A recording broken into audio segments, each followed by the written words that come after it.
Hello, I'm Nick with Marine Plumbing. Today we're going to talk about removing a pedestal sink. Let's start by teaching you how to shut off the main water to your home and then remove the water lines. First thing you want to do is get a rag and a bowl and just place it underneath the water supply that you're turning off in case it starts to leak or drip. Turn the valve in the right clockwise position until you fully turn it until it stops and it can no longer turn. Then the water will be off. Next thing we'll do is actually remove the water supply where it connects into the shutoff valve.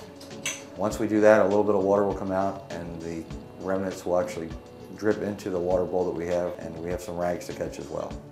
The next thing we're going to do is we're going to remove the actual Ptrap. Remove the nuts with our channel locks. There's two, in this case, 1.5 inch nuts that we're going to turn in a counterclockwise position. Remove the nuts, drop the Ptrap with the water. That's the water that keeps the methane gas from entering your home. That's called the trap weir. That water will go into the pail and it will be fully ready to go to the next step. Right now we're going to remove that old pedestal sink. First, let's talk about cutting the caulk around the entire sink.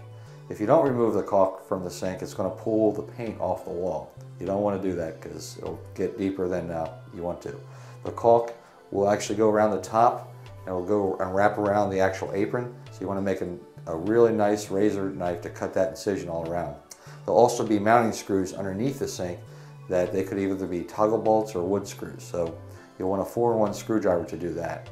Remove those screws as well. And you'll also, finally at the floor, you'll want to go ahead and take your sharp razor knife and cut an incision around the floor. Once you cut that incision on the caulk around the floor, next you'll see that on some of these sinks you'll see that the top and base are mounted separately, so you want to also ensure that if they are two pieces, you want to cut the caulk in between the two as well and take them out separately. Next, once you remove that, if there's any spots or stains on the floor from the old caulk, you want to scrape it up with a wood scraper. If there is any caulk still stuck to the wall, then I would use a flat scraper and just slowly scrape the residue or the remaining caulk off the wall. As you see here, the pedestal has been removed. Coming up next, we're going to show you how to install an 8-inch spread faucet on a pedestal top.